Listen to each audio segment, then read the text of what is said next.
पंजाब के अमृतसर में एक युवक शादी करके अपनी दुल्हन की डोली स्कूटर पर लेकर आया। पुलिस नाके पर पुलिस वालों ने नवदंपति को रोका और जब घर से बाहर निकलने का मकसद पुलिस को बताया गया तो पुलिस वालों ने इस युवक और उसकी पत्नी का जोरदार स्वागत किया। दरअसल अमृतसर के युवक रवि और युवती सुमन की शादी काफी दिन पहले तय हो गई थी। चूंकि पंजाब के अमृतसर में ही कोरोना के सबसे ज्यादा मामले हैं, लिहाजा यहाँ पर रेड जोन घोषित किया हुआ है और लोगों को बिना काम के घर से बाहर आने की मनाही है। लेकिन रवि और सुमन ने शादी बेहद सरल तरीके से करने का फैसला किया और शादी की तारीख पर रवि स्कूटर लेकर सुमन के घर चला गया। सुमन भी सज धज कर रवि के साथ स्कूटर पर बैठ गई और इससे पहले घर में ही सिंपल तरीके से शादी की रस्म भी निभा ली गई।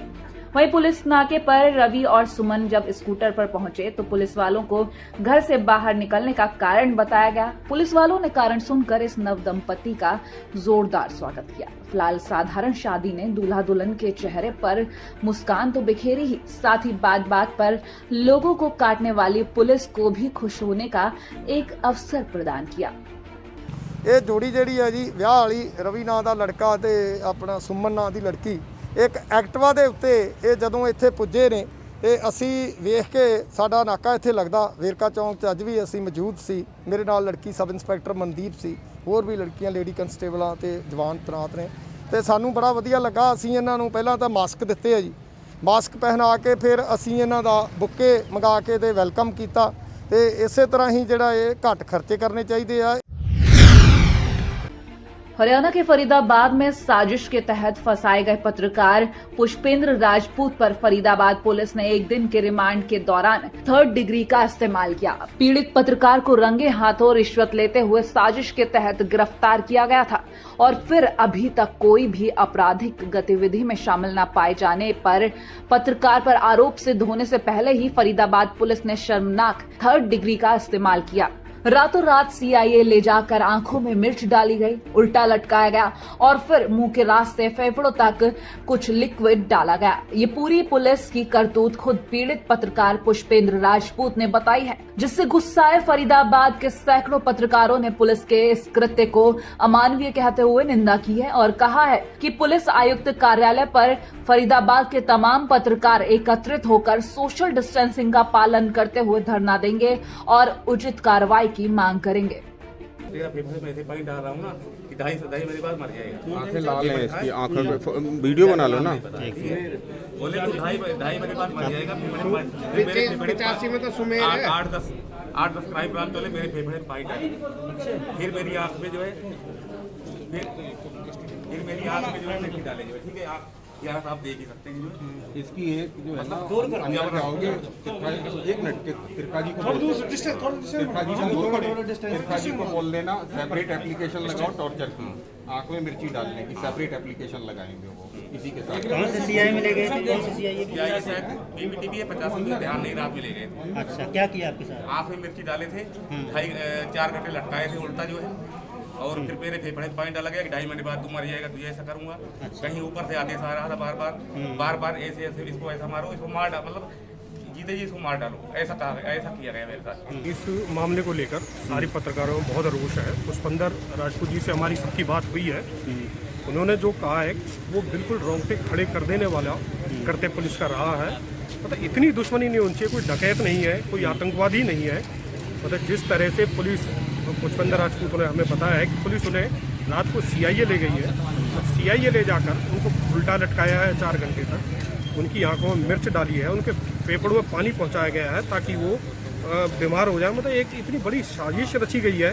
क्या मैं कहना चाहूँगा कमिश्नर साहब से कि इस मामले की उच्च स्तरीय जांच होनी चाहिए और जो दोषी पुलिसकर्मी है उनके खिलाफ कार्रवाई होनी चाहिए। पुलिस ने फरीदाबाद पुलिस ने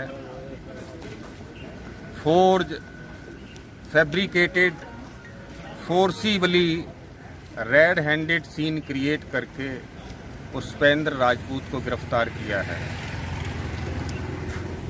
बात गिरफ्तारी तक नहीं है, उनको सीआईए में ले जाकर 3rd डिग्री देकर टॉर्चर किया गया।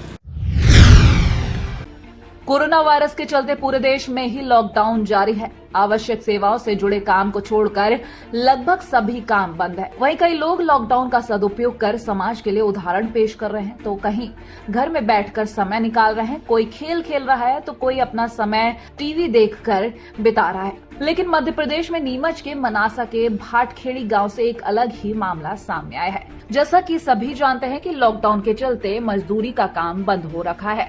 इसी बीच गांव में पानी की कमी भी हो रही है। इस चर्चा को लेकर महेश, पीयूष और अर्जुन कुशवाहा तीनों भाइयों ने घर बैठे ऐसा ही ठान लिया कि कुछ अलग हटकर काम करते हैं, जिसके बाद इन लड़कों के मन में घर में कुआं खोदने का ख्याल आया। तीनों भाइयों ने मिलकर घर के आंगन में कुआं खोदने की ठान ली। इसके बाद दोनों कुआं खुदाई में लग गए। करीब 2 दिन में 15 फीट कुएं की खुदाई कर दी गई और अभी भी आगे खुदाई जारी है। मध्य प्रदेश सरकार ने महात्मा गांधी रोजगार गारंटी योजना के तहत पूरे देश में सबसे अधिक मजदूरों को काम देने का दावा किया है। लॉकडाउन 3 में मनरेगा योजना में हर हाथ में काम के तहत झाबुआ जिले में शनिवार तक आंकड़ों के अनुसार ई मास्टर रोल में दर्ज संभावित कार्यशील मजदूरों की संख्या 60,000 के लगभग दर्ज की गई है। झाबुआ जिले में मजदूरों को 190 रुपए प्रतिदिन के हिसाब से 100 दिनों का कार्य मनरेगा, कपिल धारा और अन्य योजना के तहत मजदूरों को सोशल डिस्टेंसिंग का पालन करवाते हुए आगे का कार्य करवाया जा रहा है। हरियाणा के रेवाड़ी के बावल रोड पर बिटवाना की नई सब्जी मंडी 3 दिनों तक के लिए बंद रहेगी। कोरोना महामारी में सैनिटाइजेशन वर्क के चलते 12 मई से लेकर 14 मई तक मंडी बंद रखने के आदेश दिए गए हैं। बिटवाना सब्जी मंडी में 3 दिनों तक फल और सब्जी की दुकानों का विशेष सैनिटाइजेशन किया जाएगा। 3 दिन तक चलने वाले सैनिटाइजेशन अभियान के दौरान बिटवाना सब्जी मंडी में सब्जी और फल की दुकानें पूरी तरह से बंद रहेंगी। एसडीएम रविंद्र यादव ने सचिव मार्केट कमेटी रेवाड़ी को निर्देश भी दिए हैं कि वो आदेशों का सख्ती से पालन करवाना सुनिश्चित करें। सैनिटाइज होने के कारण जो कोरोना हो रहा, कोरोना के कारण सैनिटाइज छिड़का जाएगा मंडी के अंदर और इसलिए 3 दिन की मंडी की छुट्टी रहेगी। लेकिन कुछ हमारे जो मंडी के लोग हैं और सभी आरती भाई लोग सभी अपना कोरोना टेस्ट, जो कुछ लोग रह रहे हैं अधिक से ज्यादा तो सबने करवा लिया है और बाकी जो लोग रह रहे हैं वो अपना टेस्ट करवा लेंगे। यूपी में फर्रुखाबाद के बेबर रोड भोलेपुर में बीते दिन दूसरा कोरोना पॉजिटिव मिलने से पूरे इलाके में दहशत फैल गई, जिसके बाद जिला प्रशासन हरकत में आया और बगिया मोहल्ले से 400 मीटर दायरे का पूरा क्षेत्र सील कर उसे सैनिटाइज किया गया। इतना सब होने के बाद भी बेबर रोड पर लोग अपनी हरकतों से बाज नहीं आ रहे हैं। लोग सील किए हुए क्षेत्र में घरों से बाहर घूम रहे हैं। यहाँ आपको बताते चलें कि बीते दिन 29 वर्षीय युवक शैलेंद्र, जो कि अहमदाबाद की एक कंपनी में टेक्सटाइल इंजीनियर है, 4 मई को ट्रेन से जौनपुर पहुंचा था। वहां से फतेहगढ़ आ रही बस से जेएनवी रोड स्थित मूक बघिर विद्यालय में उतारा गया। उसके साथ बस से कायमगंज के 4 युवक भी आए थे। रात में 5 युवकों को क्वारंटीन में रखकर 5 मई को अपने अपने घरों के लिए भेज दिया गया। 8 मई को शैलेंद्र खुद मिशन अस्पताल के क्वारंटीन फैसिलिटी सेंटर पहुंचा था और खुद ही अपना टेस्ट भी करवाया था, जिसके बाद बीते दिन उसकी रिपोर्ट कोरोना पॉजिटिव आने पर जिला प्रशासन में हड़कंप मच गया। इस क्षेत्र में एक व्यक्ति कोरोना पॉजिटिव की जानकारी हुई थी, उसका टेस्ट पॉजिटिव आया था, तो इस क्षेत्र को कंटेनमेंट जोन घोषित कर दिया गया है। अब इस क्षेत्र में 400 मीटर के अंदर में जो है कोई भी व्यक्ति का आवागमन नहीं होगा। केवल जो एसेंशियल सर्विसेज हैं, हमारी स्वास्थ्य की सेवाएं हो गई, सैनिटाइजेशन करने के लिए नगरपालिका की टीम हो गई। इसके अलावा एसेंशियल गुड्स की डिलीवरी करने के लिए जो टीम है वो लोग ही केवल आएंगे, उनके पास प्रॉपर अपने पास रहेंगे। अन्य किसी प्रकार का कोई भी आवागमन, कोई भी गतिविधि पूरी तरह से प्रतिबंधित रहेगी। हरियाणा के अंबाला में होमगार्ड विभाग के कमांडेंट के दिमाग से वीआईपी कल्चर का बुखार नहीं उतर रहा।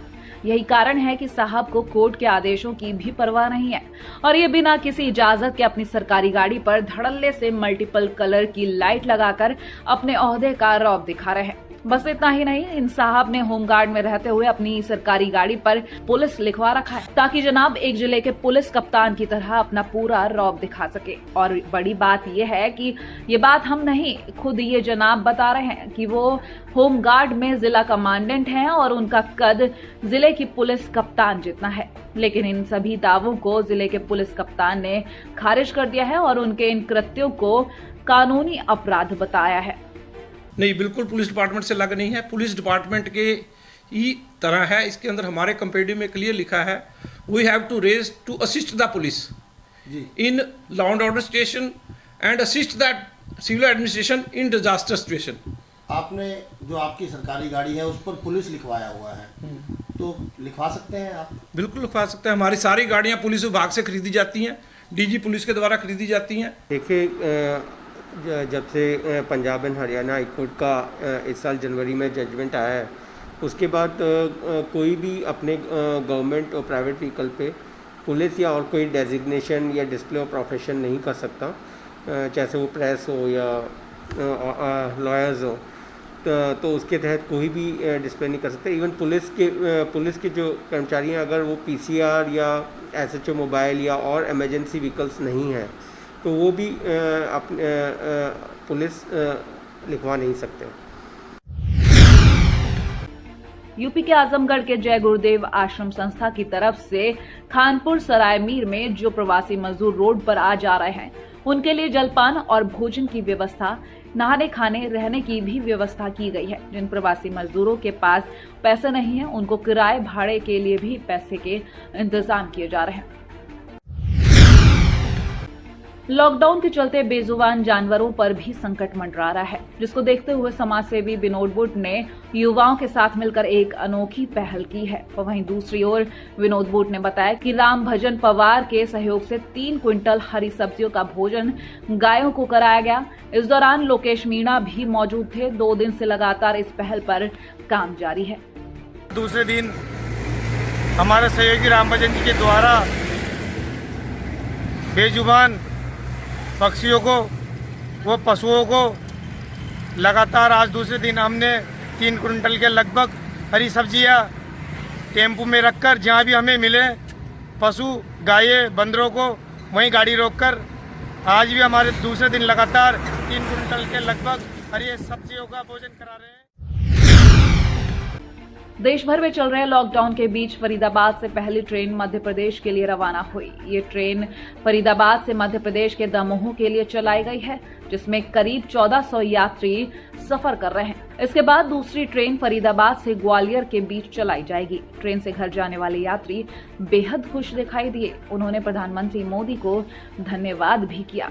दिखाई दे रही ये तस्वीरें फरीदाबाद के ओल्ड रेलवे स्टेशन के बाहर की हैं, जहां सुबह से ही यात्रियों का जमावड़ा है। फरीदाबाद के डीसी यशपाल ने बताया कि ट्रेन से जाने का शेड्यूल रात करीब 8 बजे तय हुआ था। इसके बाद जिला प्रशासन ने उन लोगों से संपर्क किया जिन्होंने सरकारी वेबसाइट पर जाने के लिए रजिस्ट्रेशन कराया हुआ था। उन्होंने बताया कि पहली ट्रेन सुबह 10 बजे दमोह के लिए और दूसरी ट्रेन दोपहर 1 बजे ग्वालियर के लिए चलाई जाएगी। प्रत्येक ट्रेन में करीब 1400 यात्री सफर करेंगे। इसके अलावा डीसी ने बताया कि इसके बाद बिहार और उत्तर प्रदेश के लिए ट्रेनें चलाई जाएंगी। बिहार और यूपी के लिए अभी तक करीब 50,000 लोगों ने ऑनलाइन रजिस्ट्रेशन कराए हैं, इसीलिए संभवतः अगली ट्रेन बिहार और यूपी के लिए ही चलाई जाएगी। हमारे यहाँ से आज 2 ट्रेन जानी हैं। एक 9:30 बजे है जो दमोह मध्य प्रदेश में जाएगी और उसमें लगभग 1400 लोग ट्रैवल कर रहे हैं, जिनकी बोर्डिंग अभी चल रही है सुबह से। इसके बाद सेकंड ट्रेन लगभग 1 बजे जाएगी जो ग्वालियर मध्य प्रदेश के लिए ही रवाना होगी और उसकी भी हमें 1400 लोगों को ले जाने की अनुमति उसमें मिली है। तो क्या बीच में कोई स्टेशन होंगे जहाँ ट्रेन रुकेंगी, बीच में कोई स्टॉपेज होगा? नहीं, अभी इसमें कोई स्टॉपेजेस नहीं होंगे, क्योंकि जो लोग दमोह की ट्रेन जा रही है वो उसके आसपास के लोगों को ही उसमें बोर्ड करवा रहे हैं। इसके अलावा ग्वालियर जो जाएगी वो ग्वालियर के आसपास के ही लोग होंगे, तो इसमें स्टॉपेजेस की जरूरत नहीं पड़ेगी।